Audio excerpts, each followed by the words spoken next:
the Rangers Journal now.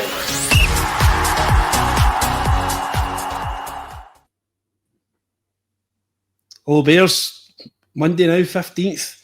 Russell Martin is still the Rangers manager, unfortunately. I know you'll all get your heads in your hands when I say that. But we're here today, we're going to talk about it. We're going to go through a few things tonight, and I'm joined by a great panel, and we've actually got a debutant tonight. So, Scott, I'm going to come to you first of all, making your Rangers Journal debut. And I'm sure the guys will give you the usual welcome for that. Welcome to the show, mate. Thanks very much for having me. Really excited to be here. Looking forward to get my points across. Brilliant. Well, listen, I'm sure I'd rather be brought you in a better night, but feel free to express your concerns and everything you've got going on, mate. Andrew, you're a regular. How you getting on, pal? I've been better, been worse. It's just another Rangers weekend at the minute, isn't it? I'm not doing too badly though, mate. Good to hear. And Ross, you feeling well, mate? I'm good. Yeah, personally, all good. I think the only sad thing is that this feeling's becoming quite familiar for us all, not just this year, but in recent history, I guess. So let's thrash it out tonight and hopefully leave feeling a bit calmer and a bit more relaxed. Yeah, definitely. I think that Doug said, made a wee mention there, Scott. He's saying you've got a great top. He's not been mentioning your beard. He might have a bit weird jealousy on the go there. So, thanks, Doug. This was actually a 40th present for a good pal of mine. So it's signed by Brian Laudrup as well. So it's a special top for me. Superb. Look after it, pal. Well, listen, we'll come to first of all, touch the. I'm going to come to you first of all, Andrew. We've actually got a wee bit of a slide here that Doug has kindly prepared, as he always does for us. This is from the game on Saturday here. So, doesn't look for great reading. But Andrew, I was first of all going to talk to you about the stats. Is there anything that kind of glaringly obvious points out? The defence is taking a bit of a down. Anyone you particularly would like to talk about there? Big chances. Look at that. Big chances. None. How many? With 2 games in a row, we haven't scored a goal. How many goals we scored this season? It's pathetic. We have 2 nailed-on wingers. You look at that. You look at the team there. Obviously, he's flipped the wingers over, which it's not something that it's things that managers do. It's to try and confuse the opposition, and it affects man marking and stuff. But it's not working. You could see it wasn't working. How can we have those 4 players there? You look at Miovski, Gassama, Asgard, Moore, and how can we not create a big chance? How? That just absolutely bewilders me. That'd be the big one for me. You're at Ibrox, you're at home against a side that will be fairly open, and something seriously wrong there. Yeah, I think the openness is probably the biggest concern for me. He's came and he's played 2 strikers up front. He's played the boy Braga, who looks a good player, and he's obviously played Shankland, who we all know. And I don't remember a Derek McInnes team ever coming to Ibrox there. And Scott, I'll come to you on this. I think it was Mix that did these stats here. Correct me if I'm wrong, sorry. But I think that's quite harsh on Miovski because he's starved of service. I couldn't agree with you more, to be honest with you. That was one of my biggest takeaways from Saturday, was the fact that we've got Bojan Miovski up front, who is proven in this league. He can do the business. And I don't know how we can have guys like Asgard, Gas, Mikey Moore, and we can't even find them. It does actually scare me a little bit. But I do think it's harsh on him, because he works hard. We know that he works hard. We've seen that against Celtic as well, that he's prepared to put the yards in and get to make these runs and try and make some space for himself. But it is a little bit harsh on him. But if he's not going to touch the ball, you can't really give him any more than a 3, can you, really? Let's be honest. Yeah, well, I think he actually probably had a good hand in creating the best pass of the game. He dropped into midfield at one point, and he collected the ball, and he played the ball down the corner to Gassama, and it looked as if it really opened up the Hearts' defence. And Gassama, as he does, played a great cross in, and he's looking for Miovski, who is standing back where he played the ball from. So it just shows the emphasis of playing 2 up front. But I think that's, for me, I've just been informed it was Gary that did the stats this week, so I feel as if that's been a wee bit harsh on him. I feel as if Miovski actually was always making himself available, and maybe something that you had to be in the stadium to see, but I think that's a wee bit harsh. Ross, I'm going to ask you about Mikey Moore and how you feel his impact has been. He's obviously been rated at a 1 here. Don't think he can get any lower than that, being honest. But we were led to believe this boy was going to be a big talent. He was going to be the next big thing in English football. How would you rate his impact at Rangers so far? Do you think he's still to show? I think it'd be doing him a disservice to I guess, hold him accountable for the woes of the team and the woes of the general feeling at Ibrox, if I'm being honest. I think he is symptomatic of a number of players that we've got in. And when I look at that team, I see Gassama, Moore, Asgard, Barron, Magoma, all as players who are good to have in around a well-oiled, experienced, leadership-filled team. Okay, they're players that you bring in to kind of work alongside and bring in to supplement a team, whether that's off the bench or whether that's starting. But I think trying to start all those players at once is genuinely chucking them into the lions then, because it's just never going to click immediately. You know, you need an established team of experienced, confident, leadership-filled players in order to then subsidize it with youth and with talent and with, you know, exciting players. But asking Mikey Moore to go in there and kind of have high chance creation, pairing up with players who he's never played with, you know, he won't have played this many games probably in a season to date so far. Maybe not at maybe at youth level, but not sort of at a higher standard. So I think it's really unfair to kind of point at him as the kind of key catalyst or key issue here. Again, I'll just go back to it. There's no backbone in this team. You know, we'll come on to the failings of Russell Martin, which I'm sure there are many for us to get through. But one of the big ones for me is that we haven't brought in experience. You know, being a Rangers player isn't just having quality or having the ability to skin a man, which clearly these guys are able to do, but it has something more. It has character, it has leadership, it has accountability, and asking a real young lad like that to come in and try and fulfill that role immediately, I think is just, you know, borderline suicidal from Martin, and maybe that turns out to be the case. Ross, just staying with you, do you think Joe Rothwell, when you're speaking about experience, was he the guy that was signed as being the kind of linchpin, the experienced man in the midfield? Do you think that's where we could have seen him fitting in? Yeah. Completely agree. But I would bring him in alongside someone like, you know, Nico Raskin, who, for whatever reason, that's not happening at the minute. But I think trying to rebuild a whole new front line, which essentially, you know, 5 of the 6 forward players there, all 4 of the furthest forward 4 are brand new players. You know, this is a really difficult task for any player to come in and you know, be a catalyst to a winning Rangers team. I agree with you that Rothwell was probably that man, but I think it's become very clear that all those down south that have been saying, you know, he's going to come in and boss it in Scotland probably don't have a clue about Scottish football, or probably have a snobbery about what's needed to be successful in this league. And unfortunately, Rothwell's just not at that level yet. I think there's still probably a player in there. But I just don't think putting him in an isolated kind of leadership position is ever going to come to provide, you know, the fruits of the labour that he'll be trying to put in.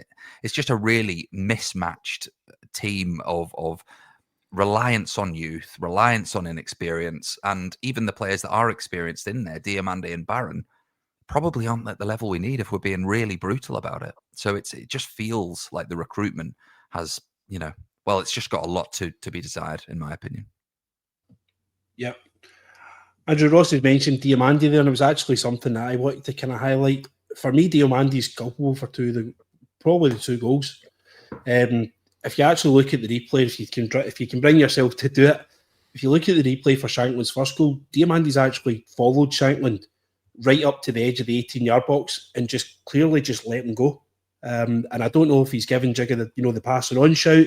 For me, he should be following Shankland, but he's just easily just walked. He's almost walked away from him. He strolled away from him to set up the first. And then the second goal, the one with the penalty, forgive me, I can't remember the boy that was fouled. I think it was Millen was the boy that was fouled for the penalty.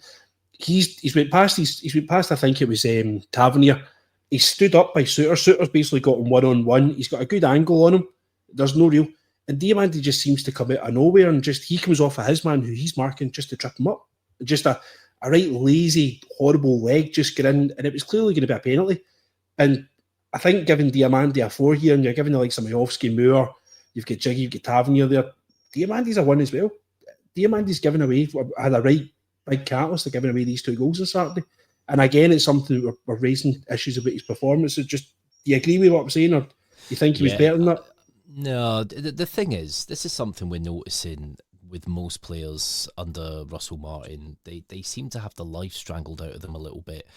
At first, it was the kind of setup that Russell went with originally, which he seems to have abandoned a bit now. He's kind of doing things differently now, hoping something will work. But all the kind of players in that team, even Raskin when he was playing, even though he's one of our best players, hasn't been fully there this season. I don't know if it's a physical visual of how the players are mentally at the minute with this whole change. There's something clearly not right. Diomande extremely poor, and I'm not saying it's a laziness, but there is just something clearly just not right. We're not fighting like a Rangers team. We're not chasing that ball down. Do you want to see somebody, if they lose a ball, going back and chasing that ball down and winning it back? We saw some sparks in that first game against Motherwell, and then it's just all completely dropped off. And it's not just Diomande himself. You look midweek there, we had, for once, loads of Rangers players out on the international duty and all doing fairly well. How can they do it there at a higher stage, a higher level, and not be able to do this in the SPFL at Ibrox? It's because Russell Martin, that's the reason why. Yep. Gary, thanks for joining us, mate. No worries, mate. How you doing?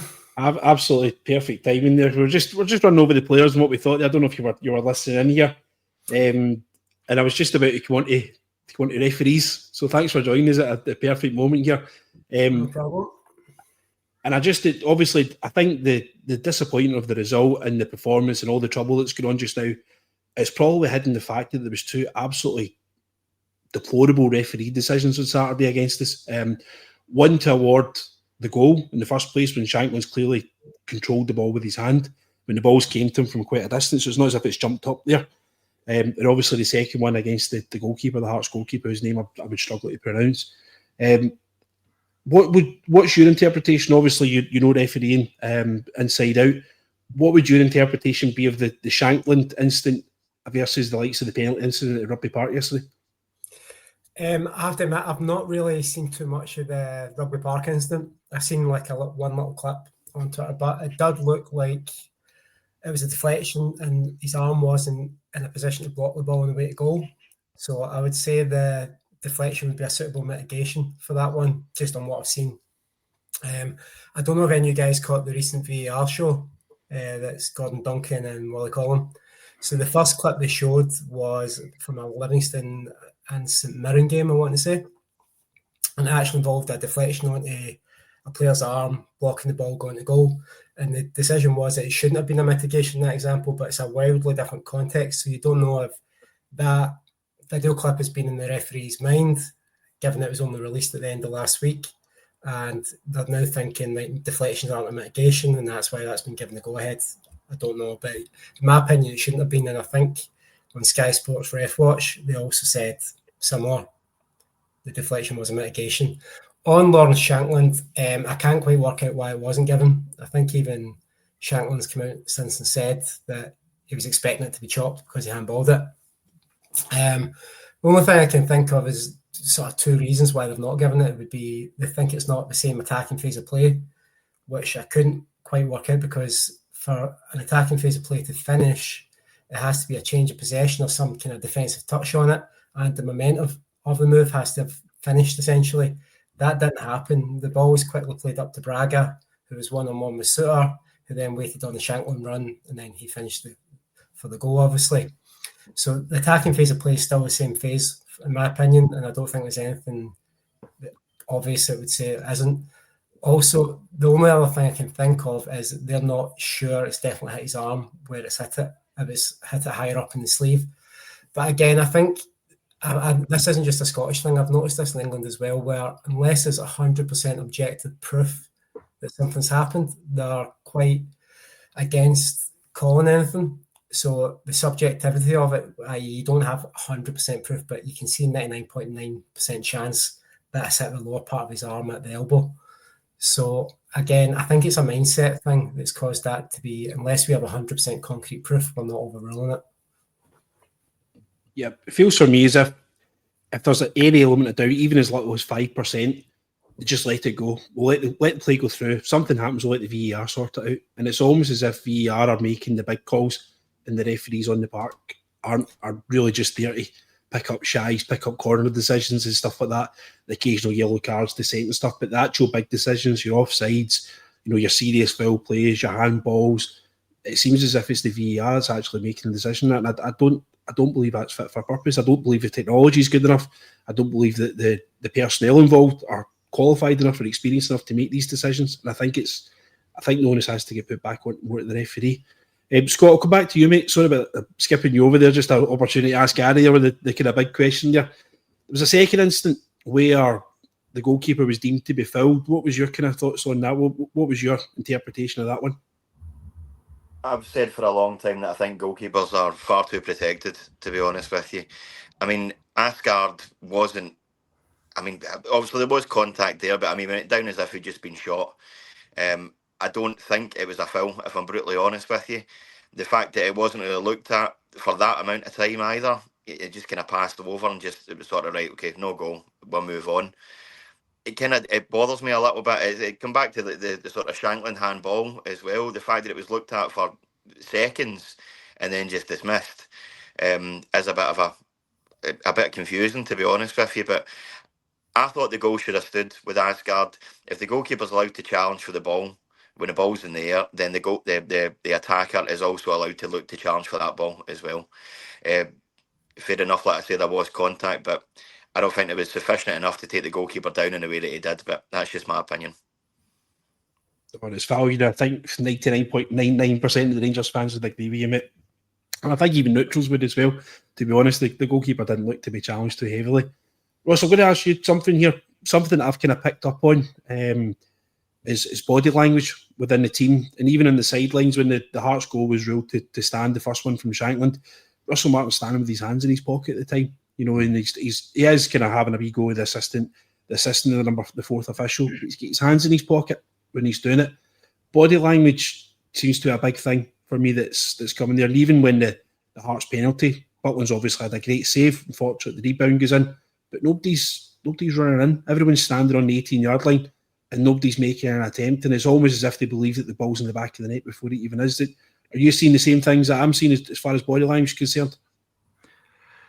I think there's multiple reasons why, but in essence, yeah, I think it's a real fair call out. I was actually at a wedding during the match, so I've just kind of caught up on the highlights and the extended highlights post game. One of the things I noticed was when Diamande had given away the penalty, he was just kind of fine, flippant. He just sort of turned and walked to one side, no complaining, no gestation, no anger. Also, no players going and putting their arms around his back and saying, "Come on, there's the rest of the game here to be played. Head up. We've got Jack Butland in the goal. He can save this, and we can get those 3 points like Rangers of old." I think there's a few things in there. One is apathy against the current situation. So it's an all too. I said at the start of the show, it's an all too familiar feeling. This, and some of these players will have been here. And you look at those, and this is not a. I'm not trying to call out James Tavernier and John Suter as people to blame necessarily for the result, but they're used to this. They're used to losing at home at Ibrox. They're used to coming second. They're used to the season being over by Christmas. This is in their, I'd hate to say it, but it's in their muscle memory. This is just what they're used to. So there's that element of it. There's also the hostile environment of the pitch and the fan base, which clearly is as a result of the tactics and the style of play, if you want to try and call it that Martin is insisting on trying to cement in. And then I guess you've got the overall complexion, which is we're miles behind Celtic already, and there's a long season ahead of us. And they're probably playing alongside these players thinking, Mikey Moore's a kid. We need Seamer, we need Cherney, we need someone that's going to actually be able to contribute. I'm not saying Mikey Moore's not a good player, but I mean someone that's done the job and you can get in through the door. Why is Lawrence Shankland wearing purple and not blue? These questions are probably going through some of the players' minds on that pitch. And definitely it's going through the minds of us on the sidelines watching. Russell Martin is never going to resign from this job. So it's going to have to be forced out. And I think, I'm not trying to call for some sort of protest here, but I mean, the paying customers are the ones that are missing out here. Us, the fans, the people that care the most about the club, are the people that are being affected the most by this. Not Russell Martin stood on the sideline being paid astronomical amounts of money to pick the same team every week and just try and, take them to Loch Lomond for a swim. It's just beyond a joke now. I genuinely think it's beyond a joke. And if these owners really want to come in and win over the Rangers fans, they need to get someone in who understands what it is to be a winner, understands that change, that leadership, and all of those amazing qualities that has been in the Rangers' DNA of winning and trying to always fight till the day is done, quite literally in our DNA and our songs.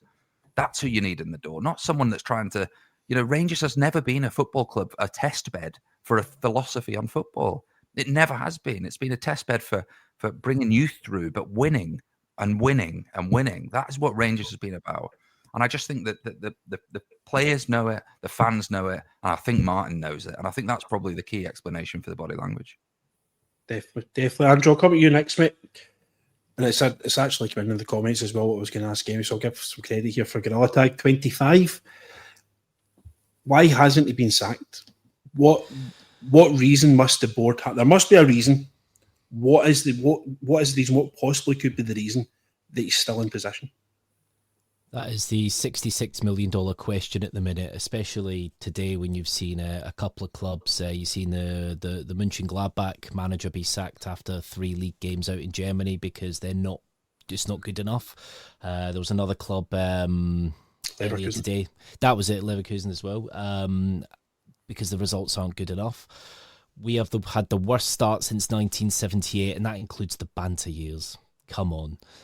This definitely isn't working. Now, this could be one or two things. Obviously, we know that this isn't Thirlwell's decision and this isn't Stuart's decision. This will be from above. Andrew Kavanagh, I believe, is in the country this week. We were always told we'll never see or hear from Andrew Kavanagh unless things are bad. However, I do believe he's only over for planned meetings. So I imagine something will take place, whether it's a review or whatever. But I just don't think they're very knee-jerk. I know it's not exactly the same setup as down at Leeds, but obviously there was a lot of decisions there at Leeds that the fans were against, and they still went with certain things, and obviously it paid off for them in the end, but this is a very different kettle of fish here. The worrying thing is, even looking at that press conference, that post-match presser where he looked like he was done, if you look at that Swansea press conference that he'd done, he was 5 degrees dunner there. So I think he's still got a few levels to go. He's running out of ideas. You can see it. You can see with what he was doing on the pitch.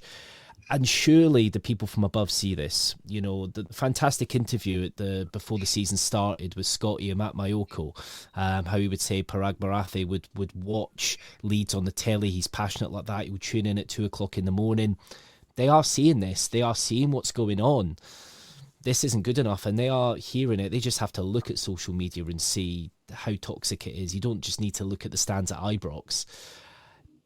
Why hasn't he been sacked? I don't know. Maybe they're looking at a succession plan first. Maybe they're looking at what the next step is before they sack. I don't know. His days are numbered. He won't resign. No manager ever resigns. They want their severance package. But it is the $66 million question at the minute. Why is he still here? It's possible. I'm not saying this is what's happening. This is just my opinion. Maybe they are looking at a succession package of who they could bring in and what they could do, because allegedly Russell Martin's not on pennies here. He's allegedly extremely highly paid, which is something that we haven't had for a long time. And obviously there is the financial stuff, of course, as well, that we have to look at and how that can affect us. So maybe they're looking at a few options first. But yeah, I don't like hating on a Rangers manager. I don't like doing this, frankly, but it's not working and it's getting worse. We actually aren't even thinking about second place at the minute. We're thinking of surviving. Luckily, Aberdeen are holding the league up. Yep. Ross, you want to come in there, mate? I was going to ask you something, Ryan. Okay. A lot of the things that we're seeing online, and this is not any insider information, this is purely just speculation and fan chat. is that Thelwell and Purdy are deeply rooted and invested in Martin's project as head coach. Where's your head at with Thelwell and Purdy and Martin? Do you think if Martin goes, they go too? Do you think they fall on their sword as well? Or do you think it is a case of as and when Martin goes, they'll be working in the background to bring someone else in? And I guess the second part of that question is, do you therefore think we will look for someone again who will be trying to play this style of progressive, Timu Pep style football? Yep. I think they'll be worried about sacking because it puts in question their position and their credibility and what they're actually doing. They've obviously put them in position. So if they sack him after they're basically making a massive mistake and they're obviously wasting a large amount of money, and they're worried probably they're going to create a domino effect. My worry would be if they do sack him, if they do seek permission, they do make a mistake and the mistake's forgiven, that they'll then go out to hire another one of their pals because they've obviously got quite something about signing players that they know, hiring people that they know, and that they're obviously not up to standard. So my worry would be we'd go for somebody like Dice, who I don't think would be a great appointment for us. And also I think they're not likely to go out and sign somebody who will give them any trouble. They're not likely to go out and sign somebody that is going to be, like a Mourinho, for example, whose name has just come up in the comments there, because Mourinho's didn't have certain demands and he's going to have a certain character, and I don't think they could handle him. So I think they're all basically clutching on by their fingernails, and I think Patrick Stewart potentially could be involved in that as well, that it could be something that you could see, it could just flatten the whole place. And we're going to have to use that word again, rebuild. And it's awful to think about it because we actually spoke about rebuild earlier in the year. But I think if one goes, I think they're all probably going to go. Gary, I was going to come to you, mate. Have you got any? Andrew's obviously struggling for reasons, and I think probably all are. Have you got any reasons why he's still in position as well? Obviously, I've been part of the SFA. It's difficult to comment directly on like a club, but I think it's probably if you're the new owners come in, you've looked at recent history. So there's been a lot of manager turnover at Rangers. Some may say hastily, some deserved, just depending. You look at back as Van Bronckhorst and then potentially come on as well. So they've probably come in with the mindset, in my opinion, that we're going to stick with a guy and see it through. And they're probably stuck between a rock and a hard place between that and falling into the sunk cost fallacy, where they've invested a lot of money and they've put their faith in this guy, and now it's not working, but we'll see it through because we've put so much in at the start. Whereas sometimes it's better to have a clean break. I think they're probably stuck between a rock and a hard place with that one, and they don't quite know which way to go because they don't want to fall into the trap of sacking a manager every so often the way we were doing in recent years. But it's looking difficult for him to maintain his position. That's as far as I would say with that, without exposing myself too much. No, I understand. I understand. I would put you in a position. I'm sorry about that. Oh, you're fine.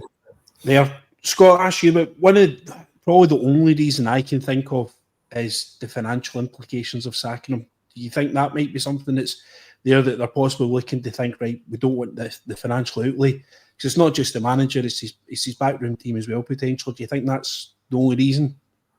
I think there has to be an element of that to it, to be honest with you. But the way that I was thinking is what you basically touched on a couple of minutes ago. I think that because he's only been in charge for, maybe 12, 13 weeks, it's going to be an implication on the board that they've actually made a mistake. It's been highly publicised. He's had 7 interviews to get this position. Obviously, there was the whole rumours with Davide Ancelotti and everything like that, which kind of just fell to the wayside. But he's only been in a position for a very short period of time, and I don't know whether the board are going to accept the fact that they've maybe made a mistake and actually employed him in the first place when there was such a great fanfare about him not coming in, because it was such a disappointing appointment, to be honest with you. We had this big rebuild. It was on the cards. We obviously had the financial backing of the Americans coming in, and to give the job to Russell Martin, who, in my opinion, didn't deserve it, it's not really worked out at all, and I don't think the board are going to prepare to actually accept the fact that they're at fault for this one. Yep. Ross, I'm going to give you some numbers here, mate, on the financial side of it. Now, we're obviously, I think we've been under the impression the European take-up hasn't been great with the CC. A lot of people have told me they've cancelled their continuous credit scheme where you're basically not giving Rangers access to their debit or their credit card anymore. So the European packages are probably worth about £10 million to Rangers just in gate receipts alone. And if we only sell 60-70% of that, there's £4 or £5 million straight away. Qualifying from the next round of the Europa League is probably worth about another £2.5 million in gate receipts alone, never mind prize money, TV money. Failing to meet a Hampden semi-final, obviously we've got Hibs in the quarters this weekend, is worth about £750,000 to the club. And getting to a final in Hampden is actually worth over £1 million in gate receipts alone. So you're actually looking here, the financial side of it probably actually, you can't really argue with that to say, look, we're not sacking because of the financial implications of it, that the financial implications, if you actually don't sack him, are probably worse than actually sacking him in the first place. And take a step back and look at Champions League. I mean, that would usurp any of those values in terms of the revenue that would pull in. That's way more. I completely hear you on it. I completely hear you on it.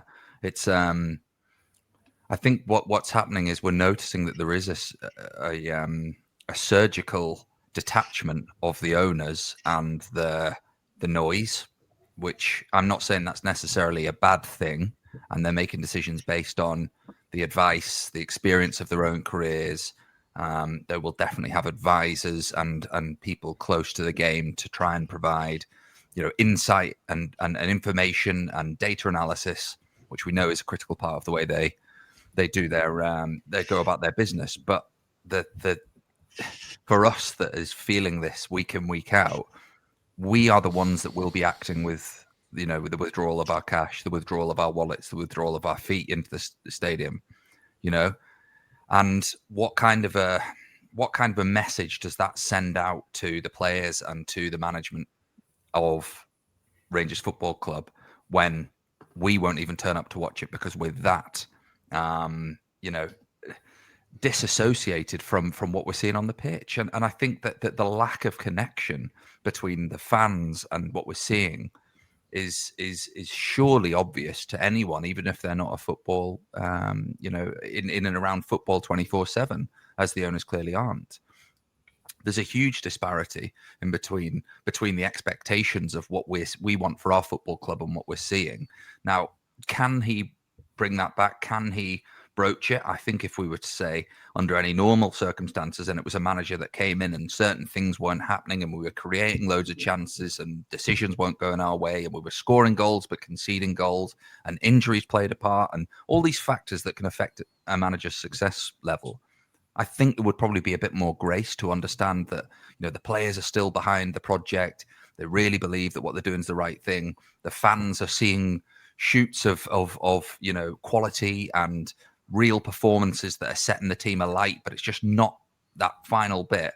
I all think we would be sat here going, let's just take a step back. This is a new team. This is a new rebuild. This will take time, and it's not new ownership will take years to bed in. But it's just such a different complexion to what we're seeing on the pitch, which is quite frankly madness. What is the definition of insanity? It's repeating the same thing again and again and expecting a different outcome. And that's what we're seeing. And that's the frustration for all of us who are paying our money to go and see them.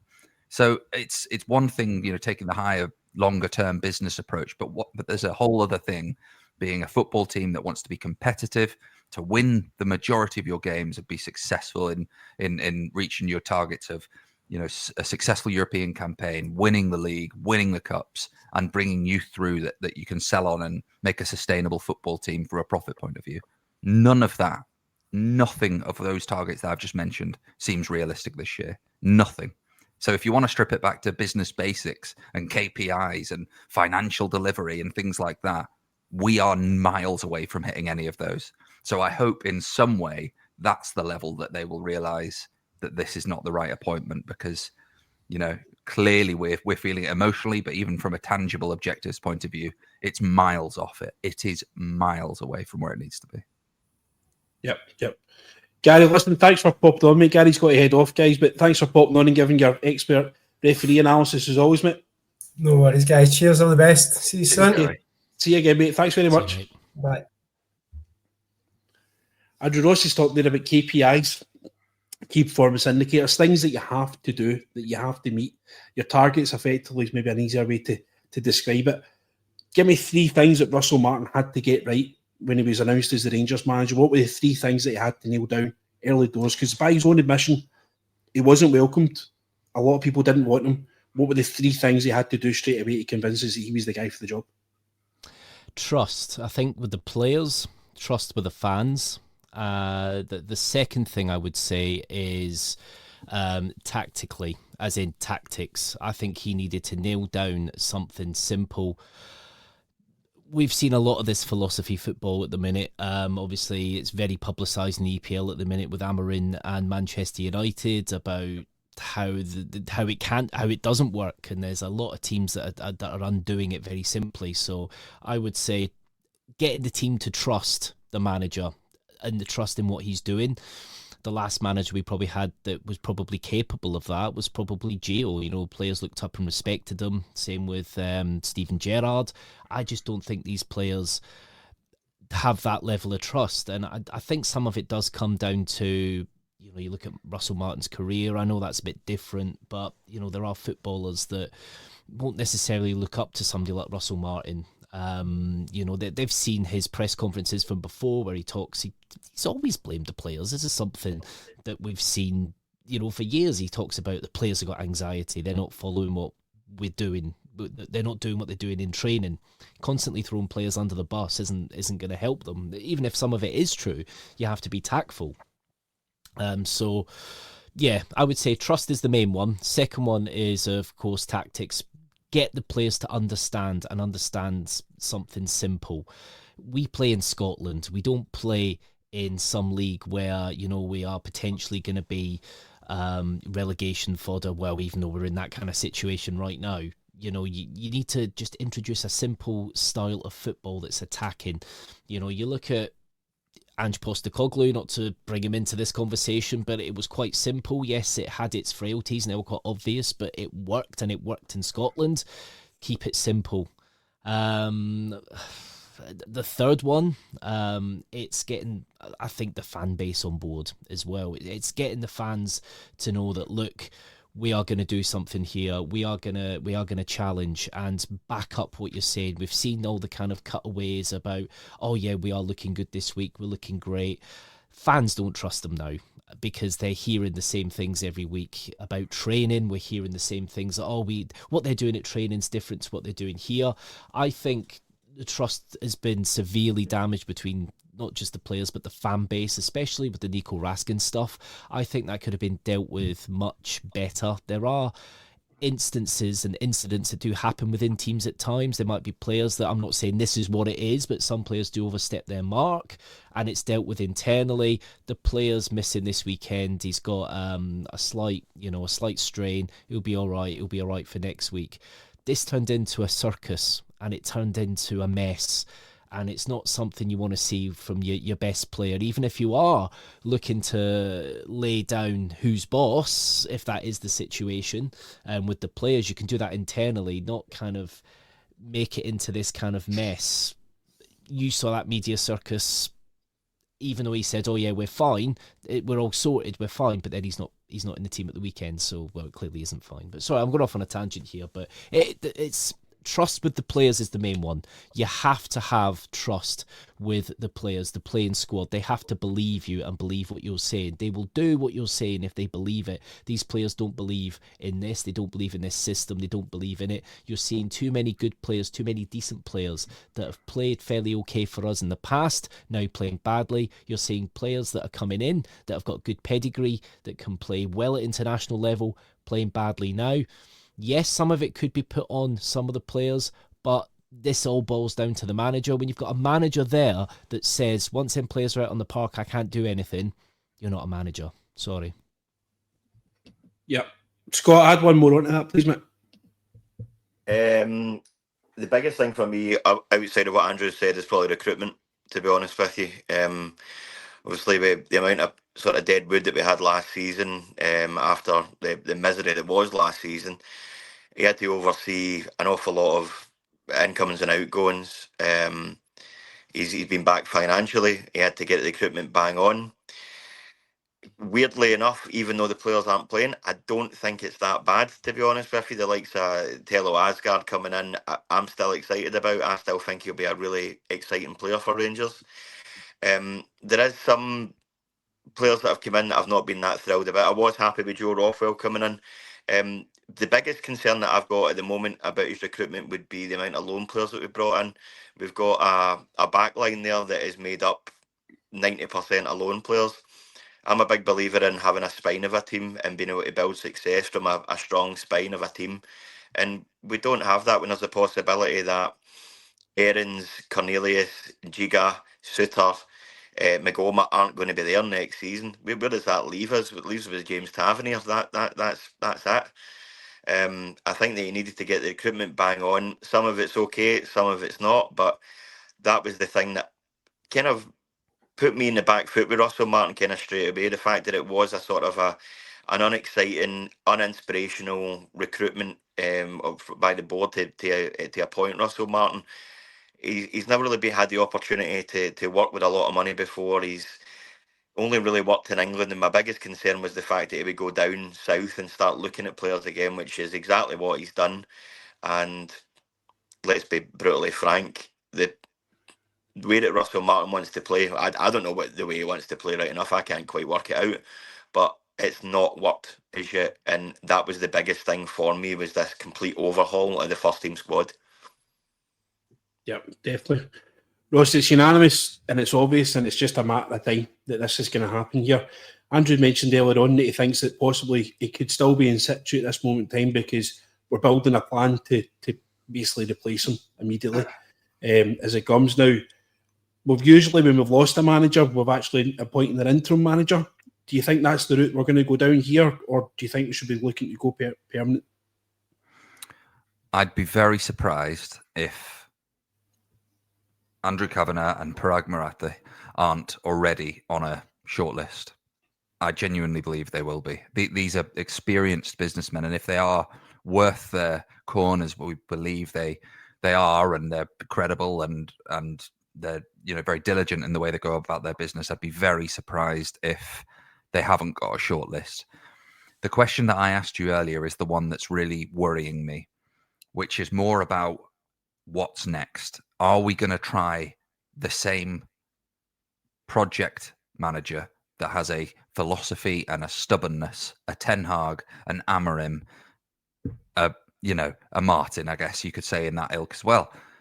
I'm just concerned that we'll be replacing the mediocrity that we have now with someone that's unproven and of a similar ilk, if Thelwell and Purdy are the key ones that are making those changes. I genuinely am concerned about that, because I don't think I think they want to try and make a, happy, warm, welcoming, loving community environment in the club, which is fine, but that only comes to fruition when you've got a winning team on the park. And just the points that Andrew and Scott made were brilliant. But so the most consistent thing I saw on the chat, and thank you everyone for putting those comments and thoughts in there, was win games. Show that you've got the tactical and pragmatic approach that a Rangers manager needs, which is to win games. We've even seen examples where in-game tactics have just remained the same, and they've changed the personnel, and he's brought players on that we are booing and cannot see what he seems to be seeing. And my worry is that we bring someone else in like that. So for me, it has to be a completely different approach. You need to have a big personality. We talk about the successful managers that you've had at Ibrox: aura, presence, legendary status. And that is earned through victory and through winning and through trust with the team and with the players. Some of the great comments that Andrew and Scott were saying are very true in this. This is a big, big job, a bigger job than most managers will ever have in their career.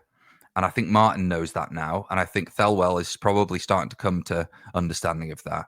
And I just really hope that's being cascaded back up to the very top in terms of ownership, that this is not a project. This is a lifestyle. This is in your blood. This is you have to be that winning mentality and that grinding out in the 93rd minute, as we so often see across the other side of the city. You know, that has lost, that's been eroded through mediocrity, through poor recruitment, through poor choices at every level of the club. And we need stability, but we need a winning mindset. And I don't care if we change managers every 6 months on the quest and the desire to find that, because what's the alternative? That we just settle for mediocrity and we build a team that maybe challenges in 3 years' time? It's just not going to happen. You do not settle for second best here. You do not settle for that. You have to win. You have to win. So yeah, I think we've all had a little ramble at some point tonight. So maybe that was my little rant. But hopefully at home you can sense that we're all passionate and we care deeply about it. If you're enjoying this, please do hit the like button. It goes a long way for us. Yeah, definitely. I'm just going to come to you, mate, on this. I got it all off my chest yesterday, so I'm going to come to you, mate. Right? There's the topic of the pod tonight. We were actually going to talk about possible interim managers. So, although I don't personally believe that's the route we should go down, I do believe we should be looking for a permanent position straight away. But we have to prepare ourselves that they might, obviously us being thorough in the journal and we do what we do. Give me an interim manager's name. Obviously, make your point you were going to make first of all, mate, but I'd ask you for interim manager's name as well, please. I was just going to say, and this is something that's been in my mind over the past week or so, and I try and take a step back and look at things, from a non-blue tinted spec point of view. What was it they saw in Russell Martin? What was it that jumped out through the clubs that he's been at, with his win percentages, with his tactical system of play? Because most Rangers fans straight away went, oh, he kind of plays that high risk, high reward possession ball. Well, that's not going to work here. And then they had to do that interview to say, oh no, it's not all going to be that. There's going to be about fluidity and tactical changes and stuff. What is it they saw? Now, don't get me wrong, he's had 7 interviews, which is a bit of a worry. In one respect, it depends how you look at it. You could look at it as he's had 7 interviews, that's a worry because they couldn't make their mind up. Or you could look at it and go, he had 7 interviews because they wanted to take their time and ensure they were getting the right man. It's a bit of a weird one for me. Like, Ryan, what do you see? Like, I honestly... I'm struggling. There must be something in their data analysis and the way that they recruit, in that kind of way that they've adapted from the NFL of looking at things, that, almost Moneyball system.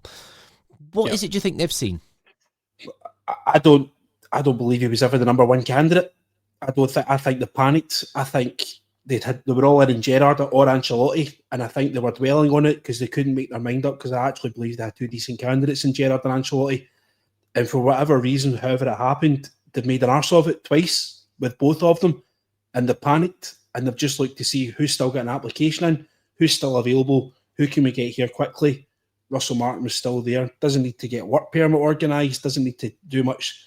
It's an easy recruitment to get him in. He's a guy, he's never going to say no to the Rangers job. It's one of the biggest jobs in British football. But I don't think they truly saw anything that they liked to it. I think they've just completely made an arse of it. And I think they've just panicked and got him. Yeah, no, it's just something that it's something I think we'll be asking to the end of time, because I'd love to have been a fly on the wall for that interview. Yep. But have you got a name for me for an interim guy? Oh, see, that is quite a difficult one, because I think they'll still look down south. I think they'll still look at the Premier League. Sean Dyche obviously is a name that keeps coming up. Again, I don't think he'd be very suited. Dare I say the word Gary O'Neill? Is that somebody that they might look at? I don't know. There was a good one in the comments earlier, David Martindale, but is that a long-term one? I don't know. I think he's very good at organising a team together. He might be a good interim, but I don't think he would just come for an interim job unless we keep him on the coaching staff. It's a difficult one at the minute, and I just don't know right now. We're at the start of the season. It's probably going to have to be somebody at a club, and they'll have to pay the compensation. But yeah, Gary O'Neill was the kind of name that came in my head there. I don't think that'd be a popular one either. Even for an interim basis, do you not think he'd be looking for something full time? Yeah, I think full time. I think if it's an interim basis, would you see Barry back in that seat in an interim basis? Would that happen again? It's possible, but I don't think he would do it. I just think the relationship there is soured a little bit again. I think. Yeah, I don't know. Scott, I'm going to go through a few names that you hear, mate, and feel free to add or criticise them. These are just right. As I publicly point out, I don't believe that an interim manager is the right way to go, but I'm looking for somebody like Neil Warnock. I'm looking at Sam Allardyce, but obviously possibly recruiting in-house Ferguson, Thompson, Stephen Davis. See, to be honest, I'm much like yourself, Ryan. I want to avoid the interim manager as much as possible. I'm not really. I mean, the season's in its infancy. I think we need to avoid the interim as much as we can, because it could drag on for a long period of time until they negotiate to find somebody that is more suitable for them. But it might be quite unpopular, but I would like Sean Dyche, if I'm honest with you. The likes of Warnock, Allardyce, these guys maybe 15, 20 years ago, maybe, but not any longer. These guys are the kind of people that save you for relegation. Now, let's not even get into that situation just now. We're too early in the season to have a look at that kind of thing. But we need somebody that's going to come in that's going to make us difficult to beat, because we've shown nothing at the moment to prove that we're actually going to be any kind of contest for anyone. The likes of Hibs coming in Saturday is going to be licking the lips at the prospect of getting us just now. We need somebody that's going to come in and actually shore everything up at the back, make us really difficult to break down, and actually put a little bit of oomph back into the team again. Give us a bit of emphasis. Tell us what we're doing. Show the players what they're doing. Give them their instructions clear and concise, and we can move on from there. But I want to stay away from the interim side of things. But the next appointment that we make is absolutely pivotal. It's so important. I mean, I said this to a couple of pals when Russell Martin was coming in. Before Russell Martin was coming in, the next appointment we make with this new board that's came in, and the financial backing that they're quite prepared to put across to us, we need to make sure that this guy has longevity in the club. And we're now 5 games into the season, and we're now all on a podcast going, this guy needs to go. It's just not on at all. Whoever comes in next has to be there, in my opinion, for the long term. It's as simple as that. And if that's an unpopular name like Russell Martin is, but at least he's got a track record in doing the job down south, or doing the job wherever it may well be, and making teams difficult to beat, I'm on board for that. That's fine. I don't know whether that's the fact that the last sort of 12 weeks since Russell Martin's came in, that my standards have dropped so dramatically that I would even take Barry Ferguson back at this moment in time. But we need somebody in that's going to make us difficult to break down, difficult to beat, and we can actually go to Ibrox or turn the telly on to watch an away game, and we can be comfortable and confident that we're going to take some points, because we don't have that feeling just now. I've heard different podcasts about Saturday going, right, I'm confident, I'm happy with this. We were turned over. We were absolutely bullied from start to finish. And that's Russell Martin's not the Rangers manager. He's not fit for purpose. I mean, it's just every single day seems to be like a new episode of Mike Bass, England manager, with Russell Martin at the moment in time. And we need to make this change. And the next change that we need to make needs to be permanent, and it needs to be for a long time. Couldn't agree more, mate. Ross, have you got any ideas, any names that are on your lips at all? Not for an interim basis, mate. That wouldn't be the direction I'd be going. I think I actually listened to Sean Dyche the other day on a podcast. It was a show, and he was talking to Gary Neville and a few others. I think it was The Overlap or something like that. And what he spoke about was something that could potentially be amongst this sea of kind of trying to play out from the back and high press. It could be something that would work in Scotland. And I genuinely came away from that thinking this could be the pragmatic approach that we need. I know tomorrow, I think we're going to, on the pod, they're going to be looking at some in more detail at some potential candidates and stuff. So I won't take too much of the time today talking it through. But I think we need someone that's going to allow the quality of our players to actually be seen, because there's no doubt when these players go away and play, whether that's internationals or where they've been before, they've played well, they've scored goals, they've created chances. And there's no doubt that there is quality. You look at players like Antman that's come in. It's not even starting. When he comes on, he's lost in the game. It just can only be confusion or a sort of overcomplicated style of football. Get the ball up the pitch quickly, have a very solid defence, win your battles in midfield, keep the ball in their third and commit men forward. You are going to create chances. But, without going too much into the detail of what's going wrong from a tactical basis, we're just so comfortable with possession, so comfortable allowing them to get set. And then we're trying to unpick with sort of diagonal balls into the box that they're just mopping up. And it's one man in the middle. If you want to contain teams, you put them under pressure. You don't contain them by holding onto the ball. It's really basic stuff. It might work in the fancy leagues in Europe that are, they're coming out at you and you're coming out at them, and it's all a bit more sort of playing out, and high pressure really works and unpicks it. In Scotland, it just needs to be practical, and it needs to just be quite simply digging results out at times, which is something that I have no faith in Martin to do. So Sean Dyche would be one that I think would actually be all right. I think it'd be worth getting him in till the end of the season. It can't be worse than this, can it? It really can't be worse than this. So I think it'd be worth testing it. I've seen a few people putting things in the comments about the guy from Bodo Glimt and Nuno, who was down at Wolves. But again, they want to play this high press, playing out from the back style football, which, as I mentioned before, is essentially where we're going wrong, in my opinion here. I think we need someone that's got a little bit more about them and is willing to adapt and be pragmatic in their approach to try and get the points on the board, which at the minute, and to be honest, every game is what we need. You need to be flexible, and at the minute, it's just not looking great. So, yeah, I mean, I think Dyche would be a decent manager. I really do. I think he'd be a decent, refreshing manager who would get the ball at the pitch quickly and have high chance creation, which is clearly what we need. Great, mate. Thank you. Well, listen, you asked the question, how bad can it get? So I had this slide, and I actually forgot about this slide. I meant to bring this up earlier on. So just go round you all just one last time if you can make it quick, please, Andrew. Pick one stat from that quickly. Sorry, tell me why you can't believe it's possible, and finish up for me, please, mate. You want me to give you one? I'm not a big fan of XG, but Jesus Christ, 8th, 9th, 10th, 11th joint. Oh God, that's bad, isn't it?